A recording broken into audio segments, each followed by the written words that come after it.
Hello, everyone, and welcome to today's webinar titled Autoantibodies as Biomarkers in Immuno-oncology. This webinar is a part of the 5th Annual Drug Discovery and Development Virtual Conference. I am Marie Stone of LabRoots, and I'll be your moderator for today's event.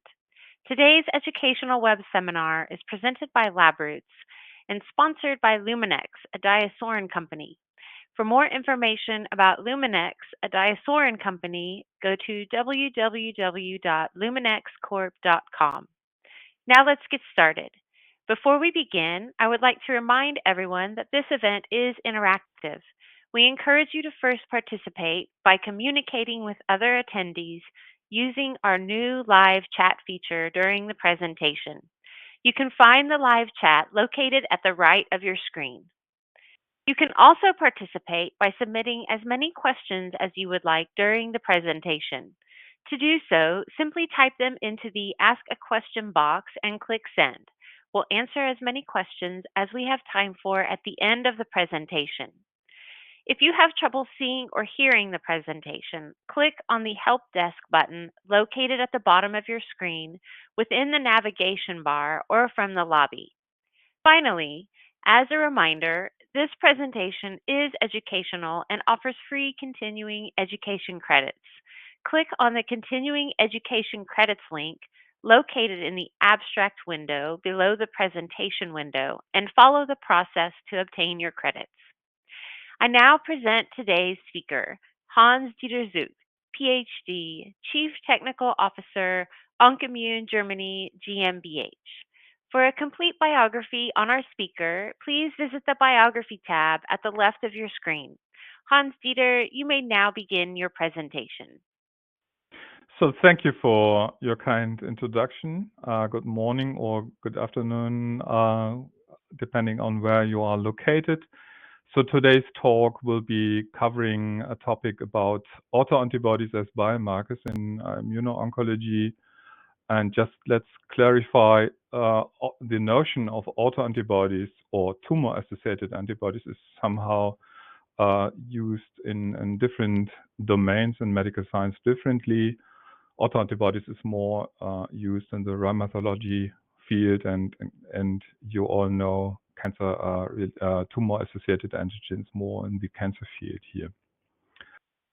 So it's actually what are the expected developments, especially in cancer research and the need for biomarkers, which we do see right now. So it's actually, we will have an increased demand in safety studies for cancer immunotherapies, as immunotherapies are moving to an earlier stage in cancer treatment and require rigid safety monitoring. And hopefully after this end of the corona pandemic, so there will be a ramp up, a revival of clinical trials in cancer. And we will also, and that's actually what's to be expected, are to address core challenges in checkpoint inhibitory therapy, which are, for example, response, non-response topics or topics around adverse reactions. We're facing currently and seeing a lot of studies going on trying to establish combination therapies, CPI combinations with other modalities, and one element is bifunctional antibodies. So B cells, so anybody in cancer, usually we are speaking about T cell biology. So actually I want to break into the B cell here. Also B cells play a role. So it's actually, you have these immunomodulatory aspects.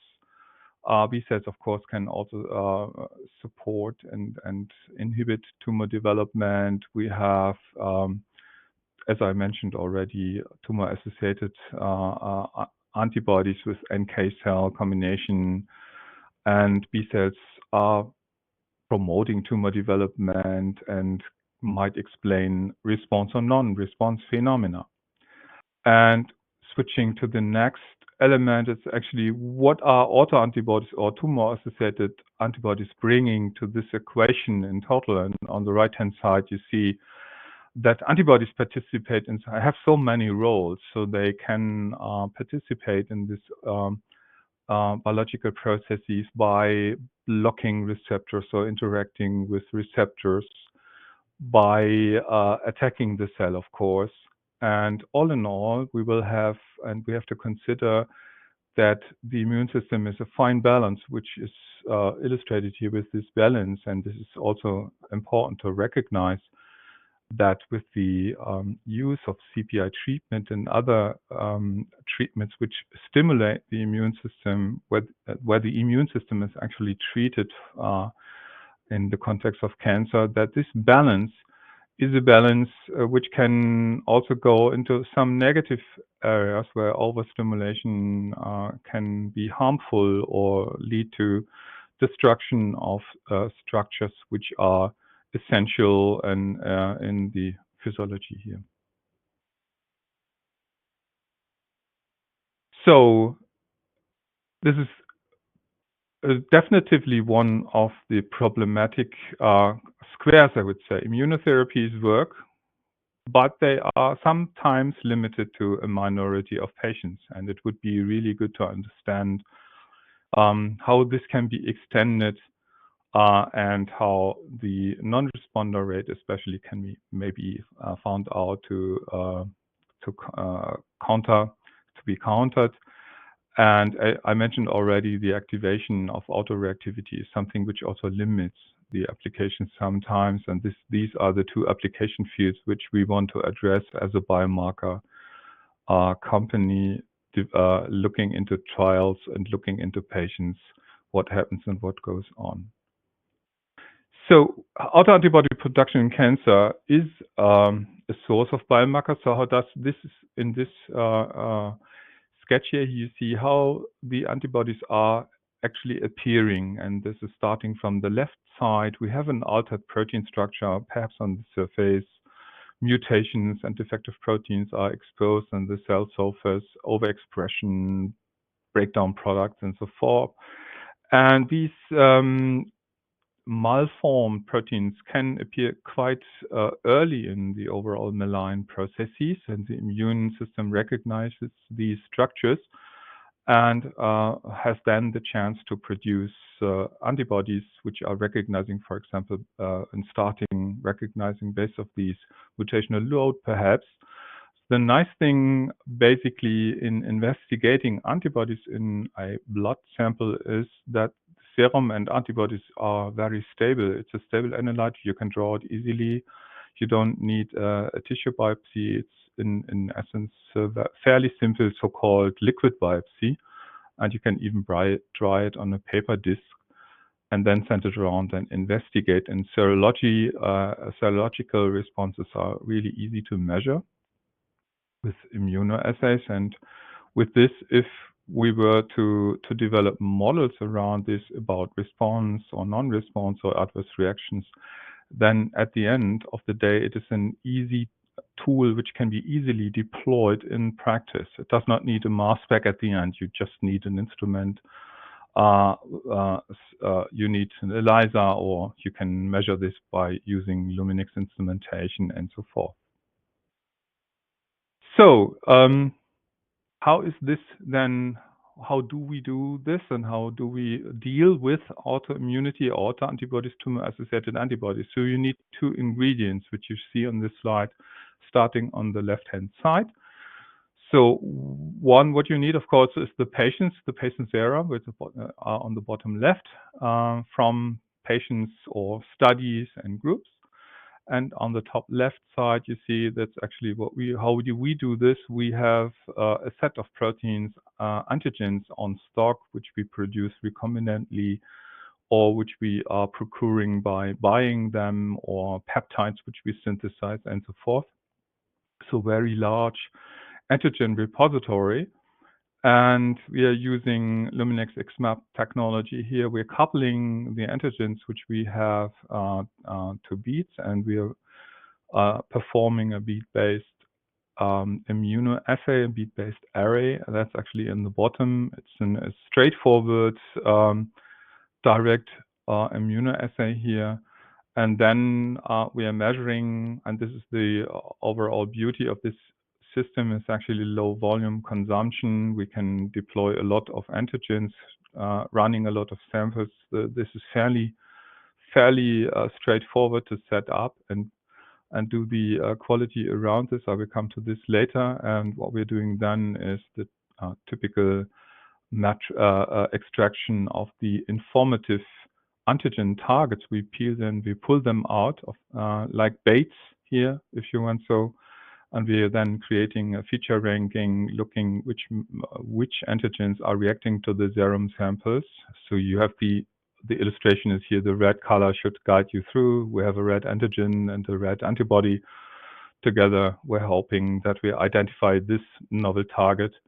And then in cancer, for example, we can focus down and narrow down and create models and panels out of these identified antibodies. This is a really superficial nutshell here, but you get the idea. So how does this look in the laboratory? On the right-hand side, you see instruments which are supportive here. FlexMap 3D, we have several instruments in our lab which are supporting and giving the readout, and liquid handling robotics is needed for processing the samples and also getting a good reproducibility. All in all, the automation here is key. And on the left-hand side, you see in principle how we do. We couple the antigens to the color-coded beads from Luminex. Here they are bearing different labels of fluorescence, and the coupling is done in separate vials. And then we can combine them because the instrument, as working like a flow cytometer, is able to re-establish the coordinate, the bead number, if you want, so to find out which antigen is reacting with the serum at the end. And this enables multiplexing in a very nice way. So the benefit actually in using Luminex technology is, and this is actually here true data from comparing repeatability of a measure. We have here measured on the left-hand side, you see an assay which is related to double-strand DNA, which we investigated. And here we are comparing data sets obtained in 2017 together with data from 2021. And you get the idea. So the repeatability is very high. And also on the right-hand side, this is actually a full technical replicate of a patient sample. Is also illustrating that the concordance and the repeatability of these measurements is very high. And this is really an advantage over technologies which, for example, use slides. Also, here it is much harder to achieve a high concordance and a low coefficient of variation. So a technical aspect, but this is an important one. So at Oncimmune, we are not using only libraries which are recombinant libraries. So it's easy. I mentioned already that the coupling of the antigens as baits to pull out the antibodies and tumor-associated antibodies is often driven by ideas and hypotheses. And you have to source those proteins, and we are sourcing them from very broad. So we have an own expression library. Here you see a full Orpheum library from Thermo Fisher, but we are also sourcing antigens by buying and asking partners to synthesize peptides in large amounts and large sets. So this is interesting in many aspects, but also transfected cells and mammalian proteins and so forth. There's a large source of proteins which we can deploy. And it depends on what we want to investigate. For example, I will come to this aspect later. For example, if we are interested in organ-specific toxicity also, then one would assemble proteins together and putting them, for example, out of the shelf to say, I want to have lung-specific or brain-specific antigens or to investigate this particular aspect of toxicity, for example. So in any biomarker work, this funneling is important, and to recognize this is basically a work which is true, which holds true for work which is done in microarray expression studies, mass spec or alike. So it's actually you're starting usually with a large number of targets, attributes in discovery approaches. And then you have to, after your prioritization, you will have to write down what you found. So the panels and the arrays and the hits, if you want. So write them down.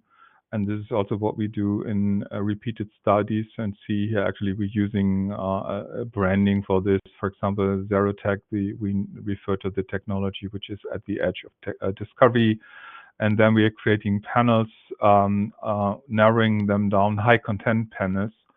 The amount of antigens we are measuring in these high content panels is 96, for example, which is a good fit to the one element of multiplexing with the XMAP technology, which is then can be done in a microtiter plate, and it's a very convenient format. And then at the end of the day, narrowing it farther down depending on how you want really to deploy, be it an ELISA or be it that we will have to focus on only a few markers and calibrate them and measuring them in an assay. This is actually, this funneling goes according to the rules of medical device development, product development, and for these endpoint, you then use all this regulatory requirements, design goal, design inputs, and design control, which are key in the drill in this ISO 13485 context, where when, for example, deployment as an assay or as a medical device is the endpoint of everything. So how do we, that's actually, I think the next slide gives you an idea about how we assemble the panels we are investigating. And here, this is one slide, one example, because we have to make choices here. The autoimmune panel is fueled, what we are using is fueled when we are investigating autoimmunity in its core. It's more related to the antigens which we know already, which are how to say, in regulatory guidelines, etc., etc. So we have pathways around cytokines, chemokines, interference, and so forth. And when aiming and towards the immuno-oncology panel, then there are antigens included, like tumor cancer testis antigens, for example, are playing an important role.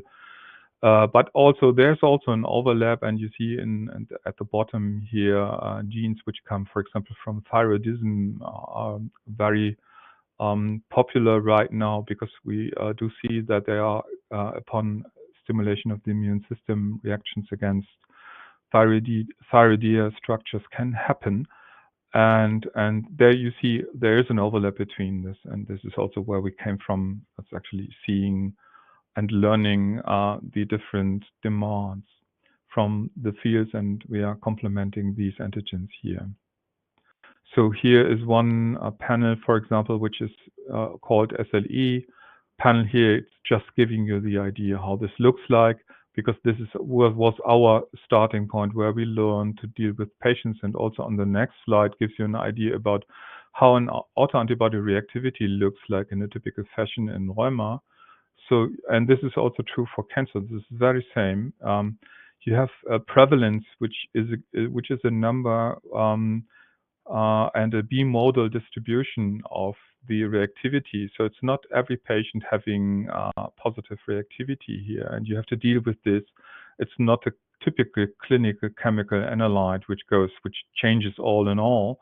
But you have always the positivity of patients stepping up, and what the bioinformatics people have to do are actually scraping from this top edge the patients which are positive for markers, but also exploiting the quantitative information around.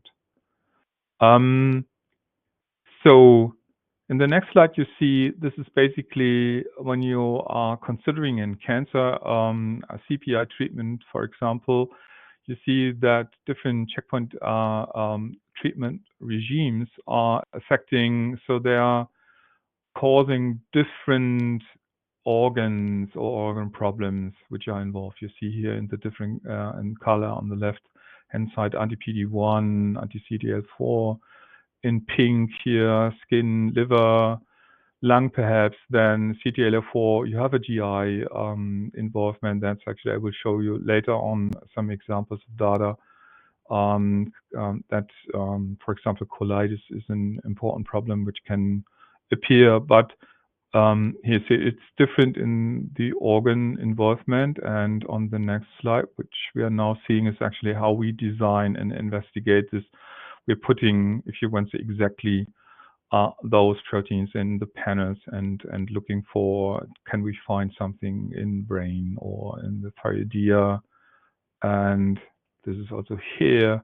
You can, if you have these, and that's actually what we're doing, add some of those targets which are coming up frequently in our hands, like TPO, TSHR, or anti-insulin type, so insulin related antibodies and so forth. And this is the beauty. Actually, the customization of these bead-based arrays allows you to include the antigen which you want to look at and to include in your models.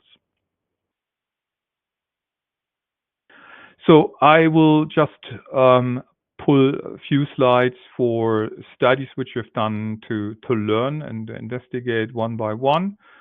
Here, one observational study which we've done with the National Cancer Center in Heidelberg with Professor Jessica Hassel. Actually, she was supporting us, and we were able to access samples. You see these characteristics from melanoma samples here. The question was basically to find out what causes or what reasons can be linked to the appearance of adverse immune-related adverse reactions. And we focused in the beginning very much on colitis. We were said, okay, this is one of the key problems we have here, and this you see here the combination. We wanted to find out what are overlaps, what are distinct patterns, for example, for anti-CTLA4 or anti-PD-1 therapeutic points. And this is basically how so we did this exactly what I explained to you before. We used our Immuno-oncology discovery panel and tried to map the IRE response behavior to potential antibody candidates. So what we found out was basically that exactly you see here, this is on the right-hand side, very tiny, but it's a partially squares regression, which is a bioinformatics pattern where you can look into the overall multivariate dependency of biomarkers, which are here the black dots, and the so the related clinical variables, which are in red, and the black commands here give you the idea. So it's actually what we've seen in the study, really roughly, that there is some variance in the data which is related to poor outcome on one, but also which goes together with fewer immune-related adverse event. And on the other hand side, you have these, it's actually better outcome with more IRAs. And it seems to be that we are seeing here in this projection and sphere, actually this balance perhaps between stimulation and suppression. This is perhaps naive, but this is what we were kind of expecting. And we were seeing exactly that. And the markers related to this, you see them in names. Some go down, some go up, and and this is basically important to, we are doing the autoantibody interpretation also from the perspective of the respective involved gene or protein target, and try to find out, do we understand the proteins or what is already published and in pathway interpretations. And it is important to remind ourselves that these antibodies which are appearing in many cases can participate in the metabolism. It has been shown also recently, if you look into the pandemic results, antibodies against cytokines, interferons, and so forth. in many occasions, they are neutralizing and participating. So this gives us perhaps ideas around why they're appearing or what happens here, and the pathways make sense. And the hazard ratios here, so the univariate statistics then at the end give you the hazard ratio, so it's possible to look into the individual markers and say, okay, there are perhaps situation markers which are protective and others which are more stimulating. Here I want to feature two, which one was this MITF. I think I have a slide later on this, and also gastrin-releasing peptide, which might be, how to say, a link which makes sense in terms of colitis or so, perhaps, that some target which is somehow located or regulating gastrointestinal functions is important. So it's besides those typical, also here you see, for example, cancer testis antigens, the MAGEs, they are very popular in cancer immunity, but what we also see is often that there are antibodies against cytokines. And this is basically here in this small sketch, you see, okay, this is a knowledge slide, you should say, to split between pro-tumor and anti-tumoral cytokines and signaling molecules. And this is basically our current, so what we see frequently in our data, that anti-cytokine antibodies are appearing and frequently appearing, and which keeps us interested, which makes us interested in those, to find out, can we really learn from this more? So what does this really mean in terms of survival, perhaps, or what does this mean in terms of regulating biology? Because this is basically an acquired property.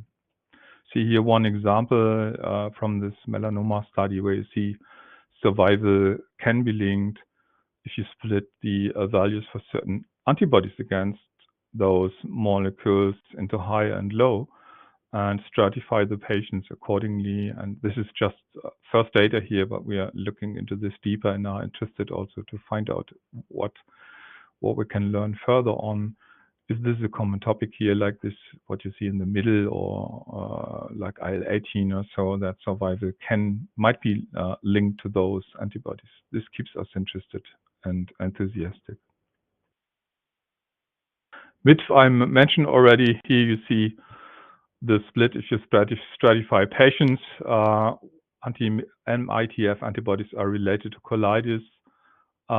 This is basically how we do see this for the time to event onset of IRAs in melanoma patients, and where we see we can link it together.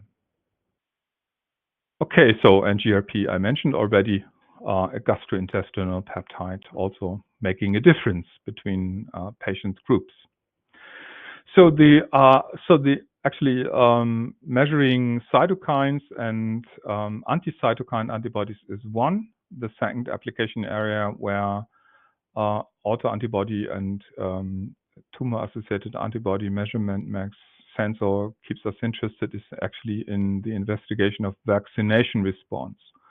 So we did this here. So you see here vaccination transient in a study which we've got from, or where we got patients from the National Cancer Institute.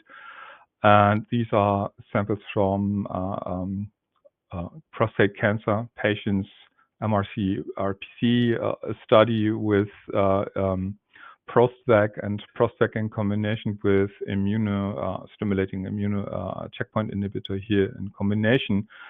I just want to bring this here, narrow this here, that we do see, and this is nicely, can be nicely measured and observed. Individual patients are connected with lines. You see transients after vaccination, and this is then in this context an application which can investigate, are there differences in the amount of the immune response, and the answer is yes. We can see some differences here, but we can also see and look into the timing and transients. And on the next slide, I completely skip into a different realm.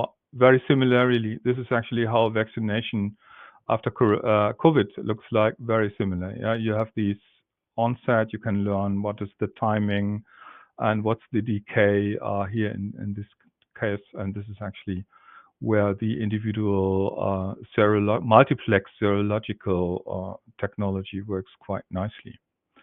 For back to prostate cancer, what was making us or keeping us interested is, I mentioned already cytokines, but this is not only a reaction against cytokines and receptors, but it could also happen that antibodies are forming which are against essential enzymes. I don't know how this really works out, how this is forming and presented, but this is actually an example we had in this prostate cancer study linked to survival. Basically a hit which was linked to anti-IDO, which was in our interest list on number 1. And of course you can debate about, okay, can it circulate, is it exposed, but it is interesting for us to recognize that these measurements can identify interesting, not only diagnostic targets perhaps, but also applications where you say, okay, we can learn something about the metabolism from that. In this slide, here you see, which was, I think it was a few days ago, presented from urothelial carcinoma receiving immune checkpoint inhibitors investigation, which we've done together with the Dana-Farber Institute, and actually seeing that also here again, that autoantibody can be investigated for the progression and creating models out of this. And a single example, this is also from the same study here, I mentioned the thyroidea biology, and here you see, for example, that a pre-treatment and a post-treatment sample here, this is 2 dots just popping up, so the majority of serological responses of this patient, of this very patient, stays more or less the same. It's here on this on a 45 degrees scatter plot, but you see popping out the TPO and TSHR, which is reactivity against thyroid hormones, which are essential. And this is basically what we want to investigate and see. Is there something going on which keeps our attention? Okay, this is all the summary slide is the next slide. You see here actually hope you've seen and learned from the presentation when I summarized this bead-based multiplex protein arrays. This is basically for the application of finding novel autoantibody targets, but also for assembling panels and investigating, and this is actually multiplexing low serum consumption can be deployed and used if you want to as an analytical Swiss knife and tool. And the nice thing is actually that it can be deployed by anybody. Then discovery studies yield interesting targets in biology. This is basically what you've seen. And they are detectable. So this is actually what we are starting. We're starting with baseline samples, basically. So of course, what is baseline in this case is pre-treatment. And of course, pre-treatment samples have already, they underwent already the disease mechanism and everything. That's actually baseline here. And then from that perspective, later on, we are able to investigate. And we can see antibodies appearing with favorable or non-favorable outcomes. And this is basically where we want to learn and further narrow down interesting targets here. And last but not least, vaccination transients seems to be easy, but this is actually interesting. Anybody who is really combining can also investigate, is there anything hit beyond that very protein, which is probably injected or so, because in certain occasions it happens that these vaccination transients are broader than expected, and this is an interesting aspect. Okay, so thank you for your attendance, and this was my talk. Thank you, Hans-Dieter, for your informative presentation. We will now start the Q&A portion of the webinar. If you have a question you'd like to ask, please do so now. Just click on the Ask a Question box located on the far left of your screen. Let's get started. Our first question is, how can autoantibody biomarker findings be developed further? Yeah, this is the answer to this question is I think I covered it kind of, because basically when you have the name, which is like a passport number, you have a recipe, and the recipe is basically setting up an ELISA or an assay at your hand, and this is one element, of course. And the second is, with this recipe, so it's applicable in the field. It does not need a complex instrument, but of course also from the perspective of investigating biology around, searching around, is giving you an idea where you can look at and if this fits to your ideas and hypotheses which you have. Great, thank you. And it looks like we have time for one more question. What is the link between an autoantibody and the biological role of the protein target? Yeah, sometimes confusing because actually when you're talking about a certain target's name, it is confusing that we are talking about anti. Yeah, so it's actually one has to be very clear that an antibody against IL-10 is something, and IL-10 can be matched together, but it has to be somehow we are in ourselves in the laboratory forgetting this. But it's really important that we're talking about a principle against a certain target. Great. Actually, we have time for one last question. How are the baseline samples detected in an immunocompromised individual? So basically, so it's actually we're starting pre-treatment here. This is what baseline mentions, but also the question of immunocompromisation, is this correctly spelled, is actually something which affects then which you can see if you just want to build a classifier between. Of course, you do see differences here. So baseline means before treatment then, or otherwise, of course, you need the correct comparison group for getting an idea about what was going on in this particular situation. And it can, for example, if you're depleting B cells or, then you definitely see that something is changing, and then there are differences. Great. Well, thank you, Hans-Dieter. Do you have any final comments for our audience? No, thanks for having me. It was a pleasure. Hope it was useful. Thank you. Yes. Well, thank you again, Hans-Dieter, for your time today and your important research. Before we go, I'd like to thank the audience for joining us today and for their interesting questions. I'd also like to thank our sponsors, Luminex, a Diasorin company, for sponsoring today's webinar. Questions we did not have time for today, and those submitted during the on-demand period, will be addressed by the speaker via the contact information you provided at the time of registration. This webcast can be viewed on demand for 2 years until February 2024. LabRoots will alert you via email when it's available for replay. We encourage you to share that email with your colleagues who may have missed today's live event. Until next time, goodbye.